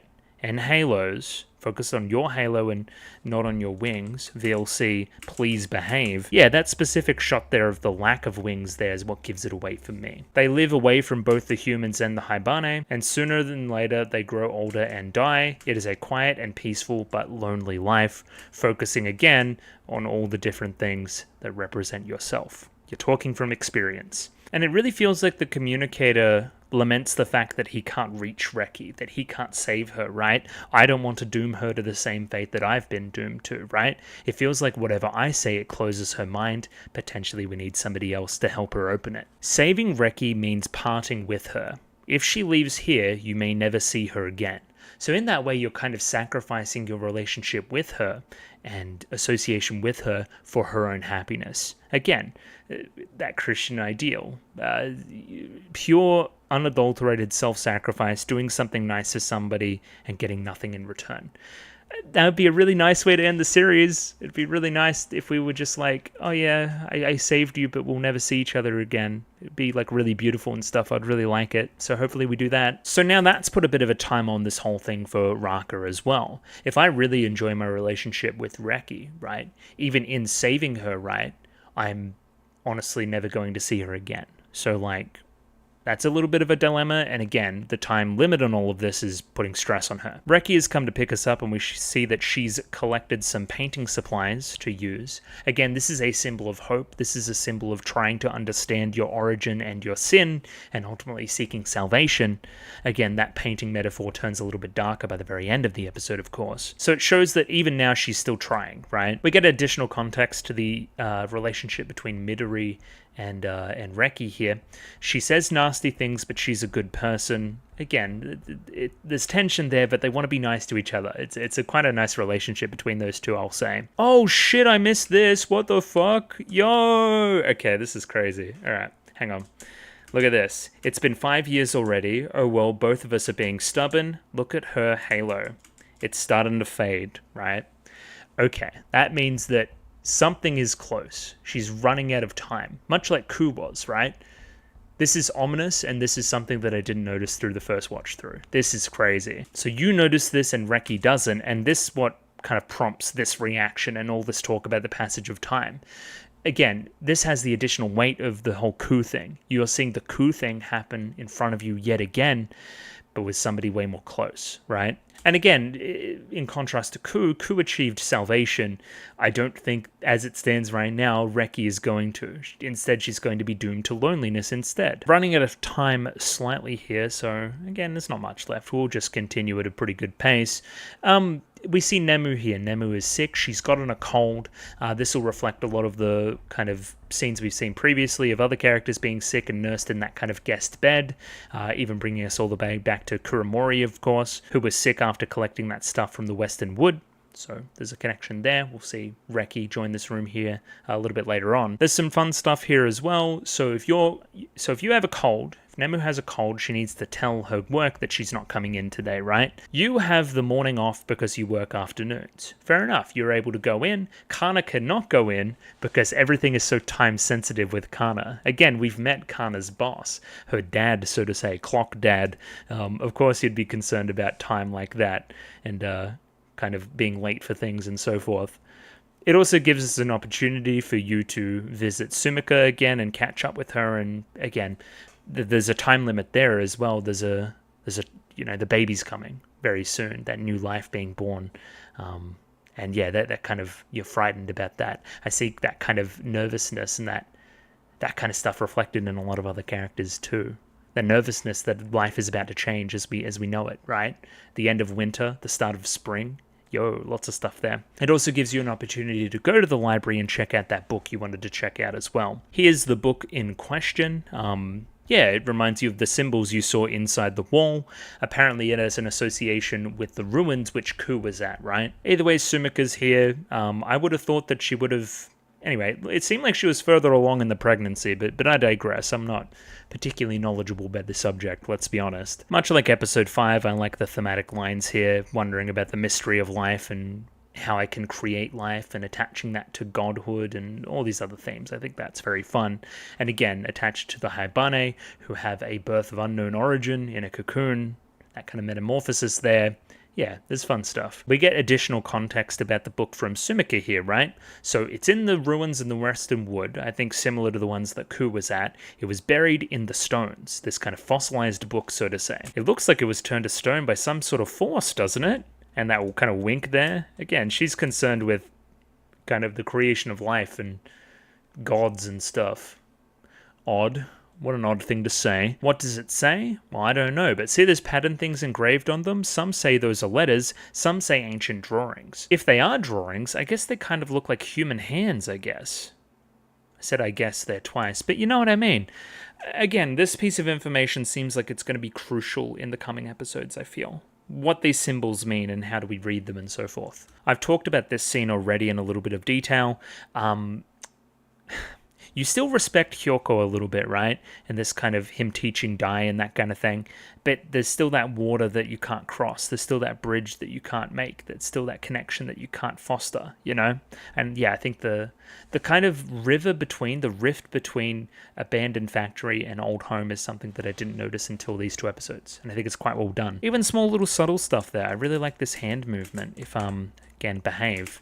Kind of the fingers there into the fist. Again, you want to grasp that connection a little bit, but you can't. You're still on that other side of the fence. You're still imprisoned. As we introduce the next scene, we see a few storm clouds on the horizon as well. This kind of talks to this general ominous tone of this conversation. We feel like time is running out slowly but surely, but we're still just exchanging pure platitudes about cans of peaches and so forth, talking about nothing. Let's get to the actual meat of the conversation here. We walk with empty smiles plastered on our faces. Reki is always kind, because she doesn't want to worry anyone, and because she doesn't want to lean on anyone. She just smiles. Why didn't I realize it sooner? I was right next to her. And then, yeah, we get to talking about the passage of time. I wish tomorrow would never come. I wish it was the same day every day. And again, ultimately hoping about continuing this connection with Reki. That's the reason why I want every day to stay the same. But you know this all too well. There is no such thing as forever. Every moment is fleeting. And because every moment is fleeting, it is also precious. It is also scarce. It has value because of that, right? Now, that's just some good philosophy. And again, if you don't agree with that, you should age some more, and then you most certainly will. Everything ends sooner or later. I like the placement of the wind turbines here as well, invoking Ku. This is something that both of them know. The good times can't last forever. There is a finiteness to things, like others' lives. Again, apply this to Kuromori, apply this to many other characters, apply this to Ku. You know, this feels really significant. It was a really, really good scene. I really like it. It felt like we got to something deeper there for but a moment, but we didn't expand upon it anymore. I also like the talking about moments being fleeting and then focusing on the rushing river. A river is never the same river twice. It is always rushing forward as well. It never stops. You know, like the passage of time. Time is like a river. And again, we're still hiding our true feelings. You go off and you have your little mental breakdown here. And this is the part that really got me as well. Don't cry, I'm the one who will help Reki. I must outwardly portray strength. I must outwardly portray happiness and confidence, because I'm ultimately going to be the one that saves her. The person that saves her isn't going to be somebody that cries. You're lamenting your own weakness and your own emotions here even. Yeah, those kind of scenes really get to me. I really like them. Like pleading with yourself to smile. But this is not for the reason of the depression of Ku and that kind of thing, right? You're not pleading with yourself to get better for that reason. You're pleading with yourself to get better for somebody else's benefit, right? If I'm going to grow myself and become somebody's savior, I need to get over this. But again, to feel that emotion is to also be human.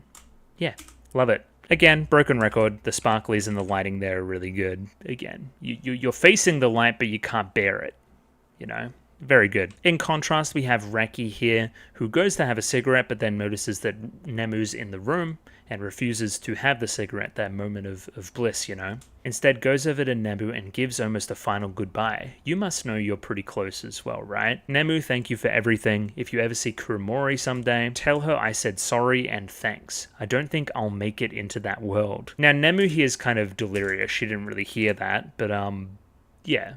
Again, I don't think I'm going to be there in the next life, in the good life, wherever Ku is with you guys. I think I'm going to be left below and not ultimately saved. And yeah, it seems like she's resigned herself to this now with the black paint. Time to end it. Drop that paint lid, kind of breaks the silence of the scene as well, kind of rolling, leaving this dark trail. Again, there's permanence there. There's something you can't take back to that kind of trail.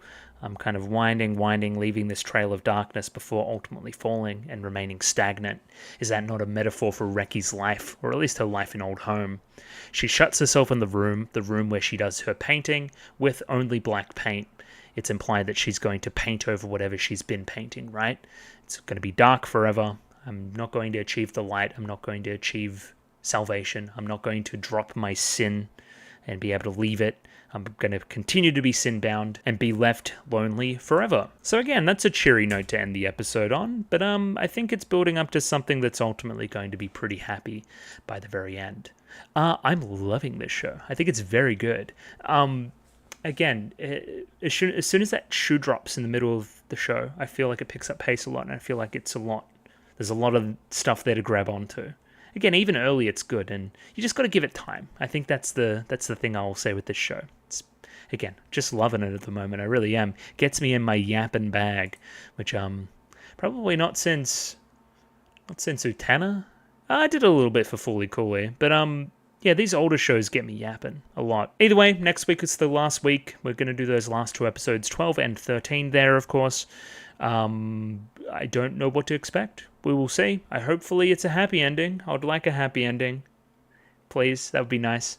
But yeah, we'll see. Intrigue and salvation in the future, hopefully. Patreon if you want to be that 1 week ahead. Discord if you want to talk to me about the show or anything else in particular. Like the video, subscribe, and we're out of here. Thank you for watching thus far in the series, and I'll see you next week. See you later. Bye.